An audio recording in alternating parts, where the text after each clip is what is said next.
Oke, Assalamualaikum warahmatullahi wabarakatuh. Selamat pagi anak-anak. Bagaimana kabarnya hari ini? Baik, Bu. Waalaikumsalam warahmatullahi wabarakatuh. Waalaikumsalam. Pagi Bu, baik. Alhamdulillah baik anak-anak. Sebelum belajar, kita berdoa terlebih dahulu ya. Nah, siapa yang mau memimpin doa? Misi, mau memimpin doa? Teman-teman, sebelum mulai pelajaran, kita berdoa dulu ya. Berdoa menurut agama dan kepercayaan masing-masing, berdoa dimulai. Berdoa selesai. Baik anak-anak, untuk absen silakan cek WhatsApp ya. Ibu sudah mengirimkan link Google Form, silakan diisi. Ibu tunggu ya. Baik, Bu. Bagaimana anak-anak sudah absen semua? Sudah Ibu. Sudah, Ibu. Sudah, Bu. Sudah, Ibu. Oke, baik. Ibu mau tanya deh, apakah sudah ada yang menyiapkan sendok sama kaca yang sudah Ibu beritahu semalam? Sudah, Ibu. Sudah Bu. Oke, good. Ada yang tahu nggak bahan dan alat yang kalian akan yang persiapkan itu untuk apa aja? Tidak, Bu. Bu. Baik, Mbak Debbie menjelaskan ya. Hari ini kita akan melakukan percobaan membentuk bayangan dengan berbagai jenis cermin. Tapi sebelum itu kita melakukan percobaan, kita akan mempelajari terlebih dahulu mengenai sifat-sifat cahaya dan jenis-jenis cermin. Nah, kegiatan pembelajaran itu berupa mengamati, menanya, dan juga mengumpulkan informasi, mengolah informasi, dan juga mengkomunikasikan. Nah, untuk silakan kalian membuka dan membaca bahan ajar yang telah Ibu kirim ke WhatsApp grup ya. Baik, Ibu. Baik, Bu. Baik Ibu. Bagaimana? Apakah sudah? Sudah Bu. Sudah, Bu. Oke, tadi kan kalian sudah baca ya bahan ajar itu, di situ disebutin sifat-sifat cahaya itu ada 5. Nah, sebenarnya ada 7 ya anak-anak, yaitu cahaya merambat lurus, cahaya menembus benda bening, cahaya dapat dipantulkan, cahaya dapat dibiaskan, cahaya dapat diuraikan, cahaya dapat diserap, dan cahaya dapat diserahkan. Namun kita akan mempelajari 5 saja ya. Oke, yang pertama itu cahaya merambat lurus. Nah, contohnya itu cahaya akan merambat lurus jika melewati suatu medium perantara. Nah, cahaya menembus benda bening. Saat cahaya melewati benda bening, maka ia dapat menembusnya. Kemudian ada cahaya dapat dipantulkan. Cahaya pantul ini adalah sinar cahaya yang berbalik apabila jatuh pada benda tidak tembus cahaya atau refleksi. Nah, cahaya dapat dibiaskan adalah pembiasan adalah proses pembelokan arah dari garis tempuran karena menembus benda bening atau refraksi. Yang terakhir adalah cahaya dapat diuraikan. Cahaya yang bisa diuraikan adalah bentuk pemisahan cahaya yang tampak menjadi cahaya dengan warna-warna berbeda.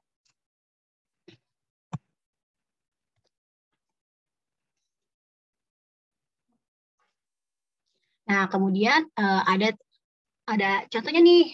Contoh dari cahaya merambat lurus itu saat gelap, cahaya yang kedapatan lampu atau senter dapat menerangi ruangan. Kemudian yang kedua, ada cahaya dapat dipantulkan. Nah, contohnya itu pada cermin datar dapat kita gunakan untuk bercermin.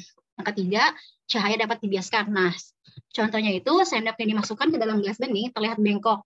Yang keempat, cahaya menembus benda bening. Itu contohnya adalah cahaya yang menembus kaca atau gelas bening. Yang kelima, contoh-contoh lain dari sifat-sifat cahaya dalam kehidupan sehari-hari. Baik, ada yang mau membacakan? Ibu. Ya, silakan, Kayla. Contoh-contohnya itu ketika cahaya matahari di pagi hari yang menerobos masuk melalui celah-celah ventilasi.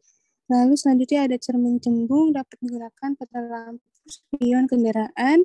Lalu ada dasar kolam lebih dangkal dilihat daripada kedalaman sebenarnya. Lalu ada saat kita berjalan di siang hari terlihat bayangan tubuh kita. Hal ini karena cahaya hanya menembus benda bening. Apabila bendanya tidak bening, maka akan membentuk bayangan. Contoh terakhir yaitu terjadinya pelangi. Sudah, Ibu. Baik, terima kasih Kayla yang sudah membacakan. Nah, selanjutnya adalah jenis-jenis cermin. Nah, yang pertama itu cermin datar. Contohnya itu adalah kaca rias. Nah, permukaan cermin datar yang sangat halus dan memiliki permukaan yang datar pada bagian pemantulannya. Biasanya terbuat dari kaca. Nah, di belakang kaca itu dilapisi logam tipis mengilap sehingga tidak tembus cahaya. Yang kedua adalah cermin cembung. Nah, contohnya itu ada pada kaca spion pada motor atau mobil. Nah, pada cermin cembung sifatnya itu bagian mukanya berbentuk seperti kulit bola, tetapi bagian muka cermin cembung melengkung keluar. Kemudian yang ketiga adalah cermin cekung, itu contohnya itu adalah reflektor pada senter. Nah, cermin cekung ini memiliki permukaan pemantul yang bentuknya melengkung atau membentuk cekungan. Nah, mengenai spionnya tadi nih, tadi kan kalian sudah baca ya mengenai teks mobil Bung Tomo di bahan ajaran tadi. Nah, apa yang membedakan mobil Bung Tomo dengan mobil lainnya? Ada yang tahu? Betul, yang bentuknya melengkung atau membentuk cekungan. Nah, mengenai spionnya tadi nih, tadi kan kalian sudah baca ya mengenai teks mobil Bung Tomo di bahan ajaran tadi. Nah, apa yang membedakan mobil Bung Tomo dengan mobil lainnya? Ada yang tahu? Saya, Bu. Ya, silakan. Yang membedakan mobil Bung Tomo dengan mobil lain adalah mobilnya hanya memiliki satu kaca spion yang berada di dalam mobil. Ya, bagus banget ini ya. Pinter banget. Nah, sekali lagi ada yang tahu nggak contoh cermin cekung yang ada pada bagian di mobil itu? Ada yang tahu? Saya, Bu. Ya, Elita silakan. Lampu pada mobil, Bu. Benar sekali, Elita. Oke, tadi. Pertama itu cermin datar. Pembentukan bayangan pada cermin datar. Ketika kita bercermin nih, bayang kita itu tidak pernah dapat dipegang atau ditangkap dengan layar. Nah, bayangan seperti itu disebut bayangan maya atau bayangan semu. Bayangan maya ini selalu terletak di belakang cermin. Bayangan ini terbentuk karena sinar-sinar pantul yang teratur pada cermin. Nah, sifat-sifat pada cermin datar adalah bayangan maya, bayangannya sama tegak dengan bendanya, bayangannya sama besar dengan bendanya, bayangan sama tinggi dengan bendanya, bayangan cermin tertukar sisinya, artinya bagian kanan benda menjadi bagian kirinya. Kemudian jarak benda sama dengan jarak bayangan. Selanjutnya adalah cermin cembung. Sifat-sifat dan pembentukan bayangan pada cermin cembung adalah sifat bayangan pada cermin cembung ini selalu tegak, maya, dan diperkecil. Titik fokus cermin cembung berada di belakang cermin sehingga bersifat maya dan bernilai negatif. Nah, cermin cembung ini memiliki sifat menyebarkan sinar atau divergen. Nah, jika sinar pantul pada cermin cembung, kamu diperpanjang pangkalnya, sinar akan berpotongan di titik fokus atau titik api yang berada di belakang cermin. Pada perhitungan, titik api cermin ini bernilai negatif karena bersifat semu. Bayangannya yang terlihat maya tegak diperkecil. Bayangan yang terbentuk pada cermin cembung selalu maya dan berada di belakang cermin. Mengapa demikian? Karena secara grafis kita cukup menggunakan dua bekas sinar istimewa untuk mendapatkan bayangan pada cermin cembung. Yang terakhir adalah cermin cekung. Nah, sifat-sifat dan pembentukan bayangan pada cermin cekung ini, nih, jika benda nih berada di ruang 1, maka bayangan berada di ruangan 4. Nah, sifat bayangan itu adalah maya, tegak, dan diperbesar. Jika benda berada di ruang 2, maka bayangannya berada di ruang 3. Nah, sifat bayangan itu adalah nyata, terbalik, dan diperbesar. Jika benda berada di ruangan 3, maka bayangan berada di ruangan 2. Nah, sifat bayangan itu adalah nyata, terbalik, dan diperkecil. Oke. Baik, ada yang ingin bertanya? Elita, Bu. Ya, Elita silakan. Bu, mengenai cermin cembung, bisa dicontohkan, Bu? Mungkin ada lagi contoh dari cermin cembung itu, apa lagi sih, Bu? Ada dong, Erlita. Baik, terima kasih Erlita ya udah bertanya. Nah, salah satunya itu adalah kacamata hitam. Nah, kenapa kacamata hitam? Karena cermin cembung itu karena agak dapat menemukan sebagian besar sinar matahari yang mengenai permukaannya. Gitu, Erlita. Baik, terima kasih, Bu. Ya, sama-sama. Baik, apakah ada yang ditanyakan lagi? Tidak, Bu. Sekarang kalian silakan kerjakan LKPD ya. Ibu sudah kirimkan link worksheet di grup WhatsApp grup ya. Untuk dapat kalian kerjakan. Nah, jika ada yang kesulitan dalam mengerjakan LKPD, silakan tanya Ibu ya. Setelah selesai mengerjakan, silakan di screenshot, kemudian kirim japri ya. Oke? Baik, Ibu. Ya, Ibu. Baik, sudah ada yang mengirimkan. Oke, sudah semua ya. Baik, selanjutnya silakan perhatikan tayangan video berikut ya.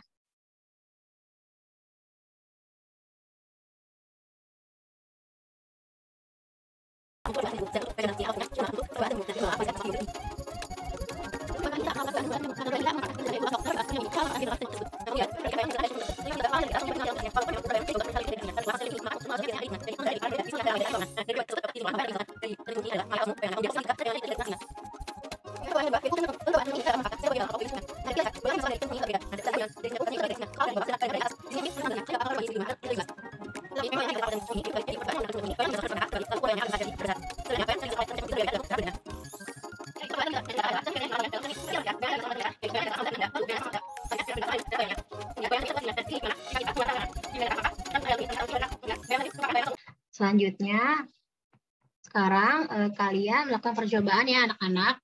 Itu siapkan sendok dan cermin, kemudian lihat bayangan pada bagian belakang sendok, kemudian lihatlah bayangan pada cermin, dan yang terakhir lihatlah bayangan pada bagian depan sendok.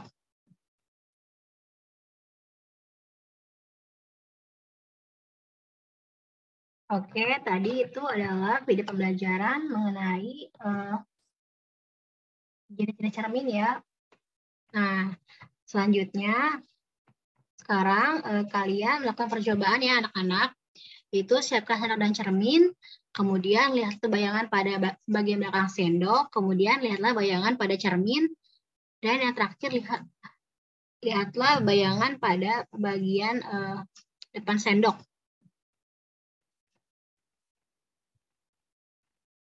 Baik, Bu. Oke. Baik, Ibu. Oke, sudah 10 menit. Sekarang kalian silakan membuat laporan hasil percobaan berupa poster melalui aplikasi Canva.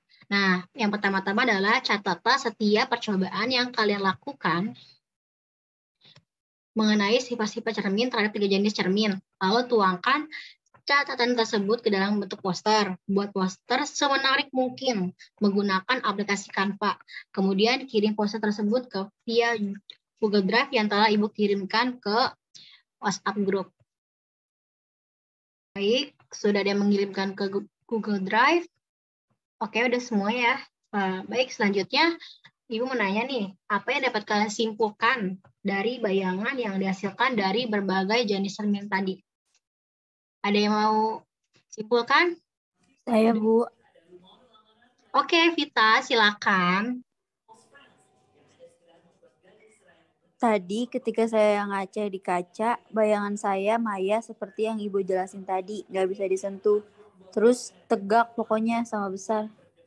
Nah, good Vita. Jadi memang bayangan pada cermin datar itu sama tegak, besar, tingginya itu sama, dan juga satu lagi bertukar ininya jadi kanan jadi kiri, kiri jadi kanan. Nah, kalau cermin cekung atau cembung ada yang tahu? Ya, Bu. Ya, Elita silakan. Tadi pas saya ngaca di bagian depan, di bagian belakang sendok, itu saya jadi kecil gitu, Bu. Nah, benar sekali Erlita, karena itu merupakan bagian dari sifat-sifat cermin cembung. Baik, terakhir, cermin cekung, ada yang tahu? Ya, Bu. Ya, silakan, Quincy. Tadi pas saya ngaca di bagian depan sendoknya itu, saya jadi kebalik, Bu. Ya, betul banget, Quincy. Nah, benar sekali anak-anak, karena itu merupakan salah satu sifat dari cermin cekung. Baik, kita pintar banget nih anak-anak Ibu. Dan gak kerasa ya kita udah berada di akhir pembelajaran, sebelum pulang dan baca doa.